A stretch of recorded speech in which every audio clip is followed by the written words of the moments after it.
একজন নেতার থাকা চাই, কি বলেন? একজন নেতার এরকম বক্তব্য দিতে জানতে হবে না? আল্লাহ রাসূল সাল্লাল্লাহু আলাইহি ওয়া আলিহি ওয়াসাল্লাম তিনি ঠিক এইভাবে বক্তব্য করতেন। মাঝে মাঝে তিনি ইমোশনাল ইন্টেলিজেন্স ইউজ করতেন, মানে আবেগ অনুভূতিকে নাড়িয়ে দিয়ে শ্রোতাকে প্রভাবিত করে ফেলা।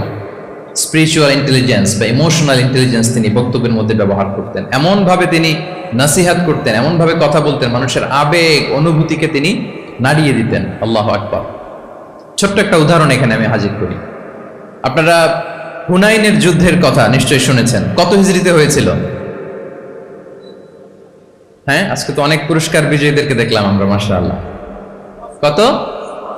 8ম হিজরি। তার মানে মক্কা বিজয়ের ইমিডিয়েট পরেই, কয়েক সপ্তাহ পরেই তো হুনাইনের যুদ্ধ হয়েছিল। তো এই হুনাইনের যুদ্ধে অনেক ওয়ার বুটিজ মুসলমানদের করতলগত হয়েছিল, মানে অনেক গানিমাত, অনেক সম্পদ ওনারা যুদ্ধ শেষে যুদ্ধলব্ধ সম্পদ হিসেবে পেয়েছিলেন। 24,000 উট। কত উট? 24,000 উট, প্রায় 40,000 ভেড়া। এত পরিমাণ গনিমত যখন রাসূল সাল্লাল্লাহু আলাইহি ওয়াসাল্লাম পেলেন, তিনি এগুলো বন্টন করতে শুরু করলেন। কিন্তু রাসূল সাল্লাল্লাহু আলাইহি ওয়াসাল্লাম তিনি বন্টন করতে যে আনসারী সাহাবীদেরকে, অর্থাৎ মদিনার যে সাহাবারা, তাদেরকে কিছুই দিলেন না, বরং তিনি মক্কার সাহাবাদেরকে দিলেন, অন্যান্য গোত্রের লোকদেরকে দিলেন, আশেপাশের সবাইকে দিলেন, কিন্তু দিলেন না কাদেরকে? আনসারী সাহাবীদের। ফলে এত বিশাল ওয়ার বুটিজ, এর মধ্যে থেকে কিছুই আনসারীরা পেল না। ওনাদের মধ্যে ক্ষোভের জন্ম নিল, ওনাদের মধ্যে একটু অসন্তোষ তৈরি হলো, ক্ষোভের জন্ম হলো, এবং ক্ষোভ থেকে ওনারা সমালোচনা করতে আরম্ভ করলেন আল্লাহ রাসূল সাল্লাল্লাহু আলাইহি ওয়াসাল্লামের। এবং সমালোচনা করতে করতে এটা এমন পর্যায়ে চলে গেল, এক পর্যায়ে তারা বলতে আরম্ভ করলো যে আমরা ওনার জন্য জান দিলাম, জীবন দিলাম, আজকে উনি এত সম্পদ পেয়ে সব নিজ এলাকার লোকদের মাঝে বন্টন করে দিল, এটা কি ঠিক করলো উনি? আল্লাহ তাআলা আল্লাহর নবীকে ক্ষমা করুক, আল্লাহ তার রাসূলকে ক্ষমা করুক। মানে কেমন যেন রাসূল একটা ভুল করে ফেলছেন, রাসূল সাল্লাল্লাহু আলাইহি ওয়াসাল্লাম ওনাদেরকে দিতে বাধ্য ছিলেন, এটা যেহেতু দেন নাই, আল্লাহ তার রাসূলকে ক্ষমা করুক, এরকম একটা কথা তারা বলে ফেললেন। তো এটা তো অনেক বড় কথা। আল্লাহ রাসূল সাল্লাল্লাহু আলাইহি ওয়া আলিহি ওয়াসাল্লাম যখন এই কথা শুনলেন, তখন তিনি আনসারী সাহাবীদেরকে জড়ো করে একটা গেট টুগেদার করে এমন ইমোশনালি ওনাদেরকে কাবু করলেন, ইমোশনাল ইন্টেলিজেন্স ইউজ করলেন। এখানে তারা এসেছিল ক্ষোভ নিয়ে, অসন্তোষ নিয়ে, পরে সবাই কান্না করে রাসূল সাল্লাল্লাহু আলাইহি ওয়াসাল্লামের কাছে ক্ষমা চেয়ে সেই মজলিস থেকে উঠতে বাধ্য হয়েছে। তিনি সবাইকে ডেকে বললেন, ইয়া মা'আশারাল আনসার, আলাম আতিকুম দুল্লালান ফাহাদাকুমুল্লাহ ওয়া আলাতান ফাআগনাকুমুল্লাহ ওয়া আ'দাআন ফাআল্লাফাল্লাহু বাইনা কুলুবিকুম।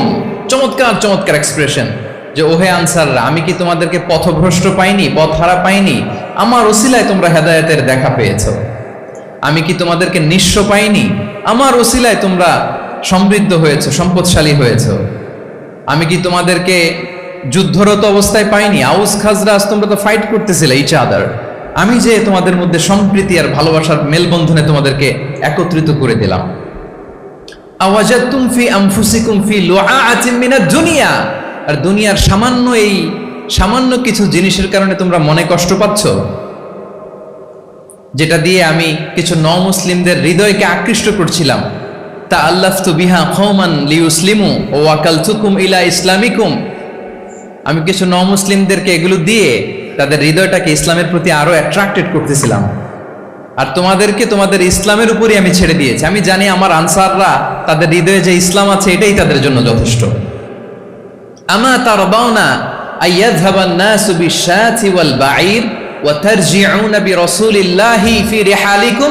Won't you be happy that people go back to their country with sheep and camel, and you go back to your country with Rasulullah? Allahu Akbar। তোমরা কি এতে খুশি হবে না? মানুষ উট আর ভেড়া নিয়ে তাদের এলাকায় ফিরবে, আর তোমরা আল্লাহর রাসূলকে নিয়ে তোমাদের এলাকায় ফিরবে। এরকম একটার পর একটা ইমোশনালি রাসূল সাল্লাল্লাহু আলাইহি ওয়াসাল্লাম যখন আনসার সাহাবীদেরকে কাবু করতে লাগলেন, ওনারা এমনভাবে কান্নার রোল জুড়ে দিল, এমনভাবে অনুতপ্ত হলো, কাঁদতে শুরু করলো।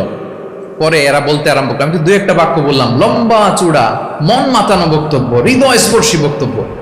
তারা বললো, ইয়া রাসূলুল্লাহ, আমরা শুধু আপনাকে পেয়েই খুশি।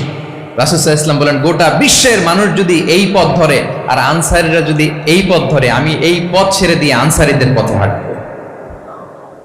আল্লাহ তুমি আনসারদের ক্ষমা করো, তাদের সন্তানদের ক্ষমা করো, তাদের নাতিদেরকে ক্ষমা করো। এভাবে মর্মস্পর্শী বক্তব্য যখন ইমোশনাল ইন্টেলিজেন্স দিয়ে যখন রাসূল সাল্লাল্লাহু আলাইহি ওয়াসাল্লাম বললেন, সব আনসারী সাহাবারা কাঁদতে আরম্ভ করলেন। সবাই ফাবাকাল কওমু হাত্তা আখদালু লুহাহুম, তো তাদের প্রত্যেকের দাড়ি ভিজে গেল, এমন কান্না জুড়ে দিল। আল্লাহু আকবার। তাহলে এটা ছিল রাসূল সাল্লাল্লাহু আলাইহি ওয়াসাল্লামের বক্তব্যের মাধ্যমে শ্রোতাদের মাঝখানে প্রভাব সৃষ্টি করার ক্ষমতা। চিন্তা করতে পারেন, হৃদয় কেঁপে ওঠে না এই কথা শুনলে? Won't you be happy? People go back to their home with sheep and camel and you take the messenger of Allah with you. মানুষ ছাগল ভেড়া নিয়ে ফিরতেছে, তোমরা তো আল্লাহর নবীকে নিয়ে ঘরে ফিরতেছো। আল্লাহু আকবার। তাহলে এই কম্পিটেন্সটা লাগে একজন নেতা, তিনি এরকম মর্মস্পর্শী